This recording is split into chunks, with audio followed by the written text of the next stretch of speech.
Breaking news, what's going on, everyone? It's Kyle Henderson of BamaInsider.com, along with Andrew Bone. Justin, Kristian Story, four-star out of Lynette High School in Alabama, has committed to the Crimson Tide. Bone, what does this mean for the Crimson Tide? Another big pickup, four-star from the state of Alabama. Well, just another big in-state commitment for the Crimson Tide. I mean, they just continue to roll, continue to add the best of the in-state players. The last month we saw guys like Demoy Kennedy, Quandarius Robinson jump on board, and then a week before the dead period ends, Kristian Story jumps on board for Alabama this month, and just a tremendous athlete for Alabama. A lot of people will look at him and say, okay, well this kid's going to end up playing probably safety. Why is Alabama taking so many defensive backs? Alabama recruited him more so as an athlete because you can plug him in many different positions. You can plug him in at wide receiver. You can plug him in at safety. You could possibly even play him at quarterback because he started at quarterback the last two seasons at Lynette High School. Had 36 touchdown passes last season and only 6 interceptions. So he's got some skill at the quarterback position. So you look at where Alabama's at quarterback in this year's recruiting class. No quarterbacks committed. They're still recruiting Bryce Young. They don't end up getting Bryce Young, we could possibly see Kristian Story as the quarterback in Alabama's recruiting class this year. But, I think they are taking him as an athlete, and he's pretty open to that. I've talked to him before about it. He said that, he'll play whatever position Alabama needs him to play. Oh, well, yeah, I say Alabama. He said any school needs him to play, but since he's now committed to Alabama, certainly open to doing whatever, is going to get him on the field the quickest. Being that he's an in-state guy and he's considered an athlete potentially in the secondary, who is it that recruited him? Can we go to the backstory with the coaches? Yeah, Charles Kelly did a tremendous job recruiting him, and he's had a great relationship with Charles Kelly for a very long time.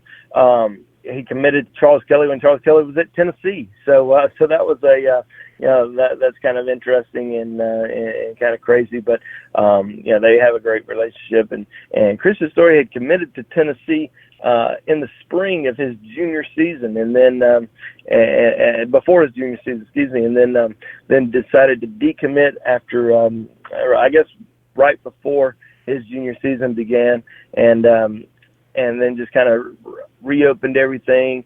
Alabama kind of became that school that everyone assumed he was going to end up going to, and made some visits during the spring, and took a visit to Texas A&M last month along with Alabama.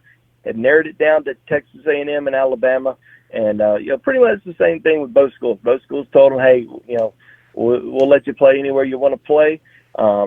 So he was pretty open to that and really liked both schools, but at the end of the day, felt a lot more comfortable with Alabama. He's been down there a ton. Got a great relationship with the coaching staff led by Charles Kelly. So I think that was a big reason why he committed to Alabama this morning. When we look at this recruiting class, and when we look at last year's and the year before that, I mean, the main pipeline for the Crimson Tide is the state of Alabama.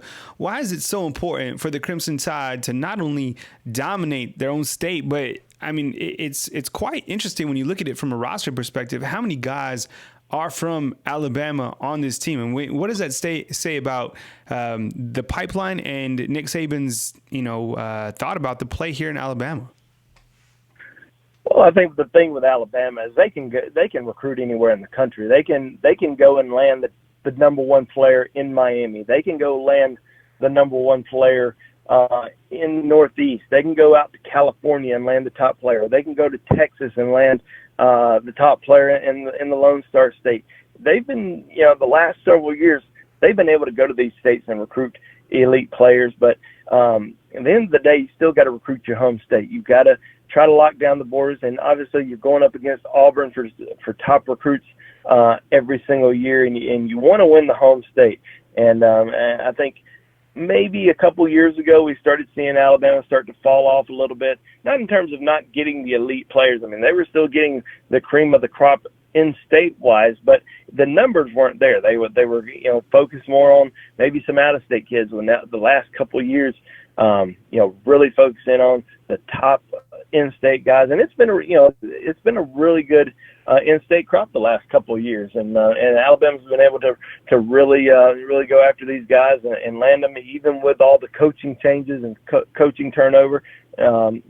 Growing up in the state of Alabama, most of these kids are usually a fan of one school, and who's been the dominant program in the state. For the last 10, 11 years, it's been Alabama. So, a lot of these kids, they've been growing up watching Alabama, going to Alabama games, watching Alabama win national championships, and seeing Alabama put all these players in the NFL. Especially including a lot of in-state kids, a lot of tremendous amount of in-state players that have gone on and signed big contracts in the NFL, and I think that's something that really sticks out to a lot of these recruits. Hey, for the full story on Kristian Story, we got a great story by Chad Timmons on BamaInsider.com right now. Go over to the website, check it out. If you want the access to free 30 days behind that premium paywall, the checkout code is simply Roll Tide. We're coming to you from Tuscaloosa, Alabama. Catch the full scoop, BamaInsider.com. Until next time, we'll catch up with you soon.